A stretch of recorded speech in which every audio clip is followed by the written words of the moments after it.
Hey Johnny, it's good to see you. Can I ask how you are health-wise and everything after the game against Wales in Cardiff at the weekend? Yeah, I'm okay. Obviously picked up a few bangs, a few bumps and bruises, but by and large I've been good at the start of the week, and just doing the return to play protocols at the moment.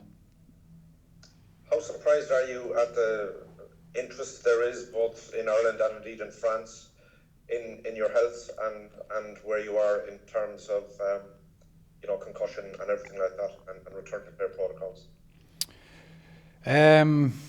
Yeah, I'm pretty saddened and shocked by the inaccurate reports that were thrown out yesterday, I think it was. We've been here before, Michael, and it's very frustrating. And for me, I just think it's totally inappropriate that a doctor that I have seen many years ago now felt it was appropriate to come out and talk to whoever it was and say those things. It's inaccurate and highly inappropriate, and I'm pretty disappointed. But for me, I'm so used to it that it's almost like water off a duck's back to me. But for my wife and mum and stuff like that, it's very very upsetting. But that's the world we live in, and I don't really want to talk too much more about it. Like I said, it was inaccurate, and just got to focus on this week and the return to play. If I don't pass one of those stages, I won't play. If I do pass them, well, then I'll be fit to play, and whether I play or not is down to the coaches then, and that's the way we've always done it. And I trust the medicals guys here. They look after us incredibly well, and I will continue to trust them. Thanks very much. Hope you have a good week. Thanks. Johnny, of course, as you say, do you feel it is questionable that doctors in France would talk like that about your health?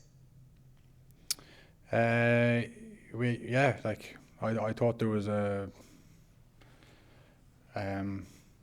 patient-doctor confidentiality. I'm pretty sure that exists in the world, and I just can't get over the fact that someone thought it was appropriate to just come out of nowhere and just start saying things that weren't even accurate. That's the most hurtful thing. So, look, like I said, Sinead, I've made a statement. Released a statement, and that's all I have to say on the matter. We've been here before, and we could sit here talking about it for 20 minutes. You know what I mean? But I'm never going to win out of it, because last time I did it, this happened twice before, and I tried to give facts and defend myself, and then I'm in the papers for being selfish and not looking after the younger players coming through the system, and people accusing me of just looking after myself. So I can't win. So I'm just not I'm not talking about it for the rest of the press conference, if that's okay. And I just want to focus on France, or you can talk about Wales. And I mean that with the greatest respect to you guys, but that's the way it is. Fair enough, Johnny. Are you passing all the return to play protocols that you're going through this week? Yeah, I have so far, yeah.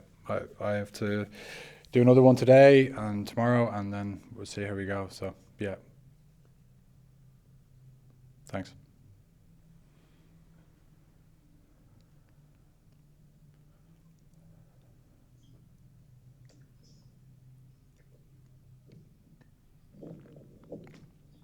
Hey Johnny, how's it going? Hello. Look at my back garden.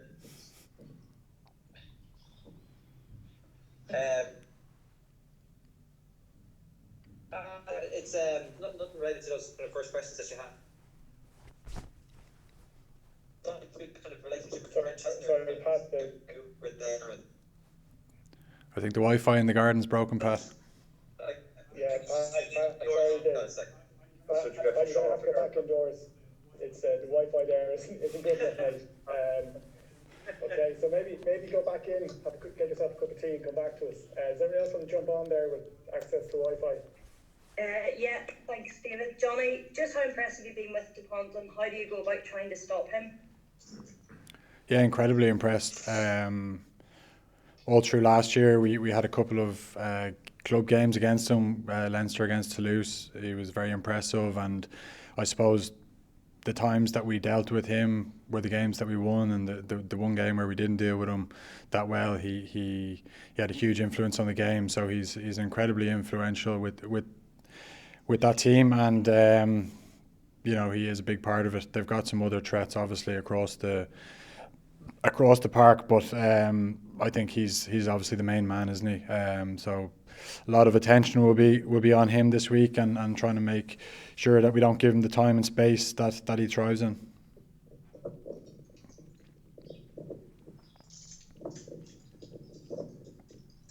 Dave, I can hop back on, can I? Go for it. All right, I'm back closer to the house. Yeah, Johnny, I was just going to ask you about, like France are almost like going into this game as favourites. They haven't won in Ireland for 10 years, but it just goes to show like how things can switch so quickly. But you guys can still be kind of confident, of your recent performances against them, and that you guys can get the job done at the weekend. Yeah, we haven't spoke too much about the past games against them. I suppose we've looked at the most previous one that we played against them back in whatever it was, November, October, and like we had a lot of chances in that game that we didn't take. I think that's one of the big things this week is to make sure that in international rugby you don't get too many chances, that you got to take them. And even looking back at the Wales game the weekend, we had a lot of opportunities that we just didn't quite capitalise on, and even with 14 men we could have swung the game in our favour if we were a bit more clinical. So it's a big part of this week, and like I said, if we take a couple of chances in Stade de France, it could be a different game, but we'll never know. The only thing we can do now is control our performance this week and do everything in our power to make sure we put our best foot forward and improve on last week. And that was it. Like, I don't want to switch from what you mentioned at the start, but there always is that extra interest in you whenever we play France from their media, because you played over there for a couple of years. But is that something always extra you have to deal with? Kind of seeing your name in headlines a lot more the week of a game against France. Yeah, like I said, you used to it now. It seems to be always the French game coming up that something happens, whether it's before or after. But look, it is what it is. Like I said, you get used to dealing with these type of things when you're, captain of your country. It's a privileged position to be in. And sometimes it can wear down on you, and you need to be reminded that there's a lot of people that would swap in for your job. So try and enjoy it, and that's what I have to try and do, despite all the speculation and the attention. And I hope that I try and do a good job. I don't know if I always get it right, but. Thanks, Johnny. Hi, Johnny. How are things? For those of us who don't know what it's like to go through the protocols, how tricky is it to prepare for what is a huge game this weekend when obviously you can't do normal things of training and stuff? How tricky is that? Yeah, that's the challenge, isn't it? So today, if I pass my test today, I get to train with the group tomorrow, non-contact, and then you do your last, tick the box in terms of a bit of contact before the game on Friday or Saturday, really. So it's sort of step by step. So I haven't been on the pitch with the lads. They trained today, but I hopefully will. If I pass my stuff today, I'll be training with them tomorrow, non-contact, like I just said. Yeah, and it's fingers crossed, obviously you do come through it all okay and you're able to play. Is there ever any doubts then when you don't have that kind of the mileage from training in the set week going into such a big game? What's that like? Well, hopefully I'll only have missed one session, but I suppose that's where experience can help you. In an ideal world you want to be doing everything. You want to be but a lot of that you can do mental prep and visualization and preparing, watching training, running through things in your head as if you were that out half on the pitch. And obviously it's not the same, but it's if you do it right, you can do it well. And like I said, hopefully I get enough work in. I suppose the fact that I played on Saturday helps. You know that you know that match sharpness will hopefully be there. You know, having got through whatever 65 minutes or whatever it was. Cheers, best of luck with recovery. Thanks. Okay, thanks guys. We're going to shift on now to the embargoed written section.